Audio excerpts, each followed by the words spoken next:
जलगांव जिले के चोपड़ा में मार्च महीना शुरू होते ही नगर परिषद की ओर से संपत्ति कर और पानी पट्टी की वसूली अभियान को तेज कर दिया गया है। नगर परिषद प्रशासन के मुताबिक शहर के नागरिकों ने अब तक करीब 70% संपत्ति कर और पानी पट्टी की वसूली की जा चुकी है।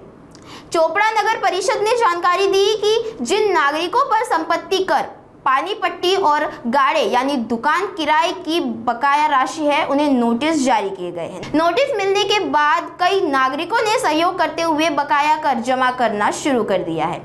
नगर परिषद प्रशासन ने बाकी बकायादारों से भी जल्द से जल्द कर भरने की अपील की है। साथ ही चेतावनी दी है कि अगर समय पर कर जमा नहीं किया गया तो वसूली अभियान को और सख्त किया जाएगा। नमस्कार।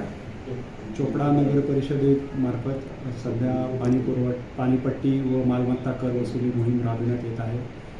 मार्च महिना आहे, या चालू आर्थिक वर्षाचा हा शेवटचा महिना असल्यामुळे ही मोहीम अधिक तीव्र करण्यात आलेली आहे।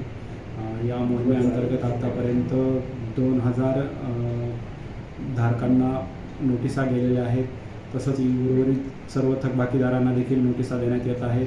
त्यांच्याबाबत जनजागृती करण्यात येत आहे। जाहीर बॅनरवर नाव टाकणे, रिक्षामध्ये हे करणे, रिक्षाद्वारे नावे पुकारणे, दवंडी पिटणे अशासारखे उपक्रम देखील राबविण्यात येणार आहेत।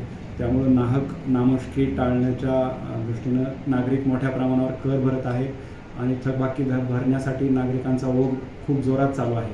नगर परिषदेने या मोहिमेअंतर्गत आतापर्यंत 90 नळ कनेक्शन देखील कट केलेले आहेत। तसंच 55 गाळे जे आहेत त्यांना देखील सील मारलेला आहे।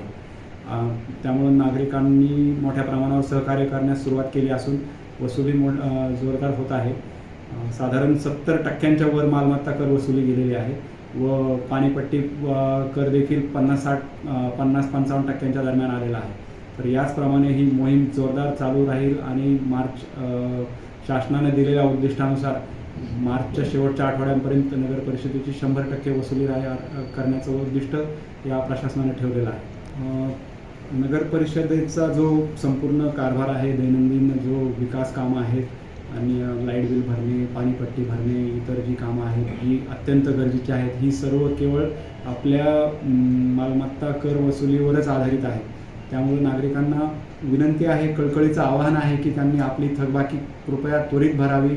कुठल्याही कटू कारवाईची वेळ प्रशासनावर येणार नाही याची कृपया दक्षता घ्यावी आणि हे करावं, प्रशासनाला सहकार्य करावं। कारण याच वसुलीवर प्रशासनाचा बराचसा भार चाललेला असतो। त्यामुळे नागरिकांना पुन्हा एकदा प्रशासनामार्फत आवाहन करण्यात येते की त्यांनी आपली थकबाकी त्वरित भरावी। शहरात अवैध नळ कनेक्शन असल्याबाबतच्या तक्रारी प्राप्त होत आहेत।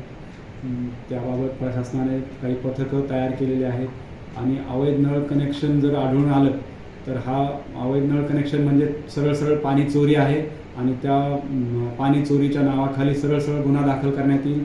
तसंच मोठ्या प्रमाणावर आर्थिक दंड देखील या नागरिकांकडून वसूल करण्यात येईल। त्यामुळे नागरिकांनी कृपया स्वतःहून आपलं नळ कनेक्शन जर अवैध असेल तर नियमित करून घ्यावं। जर प्रशासनाच्या हे निदर्शनास आलं आणि पथकाच्या निदर्शनास आलं तर मोठ्या प्रमाणावर कारवाई केली जाईल।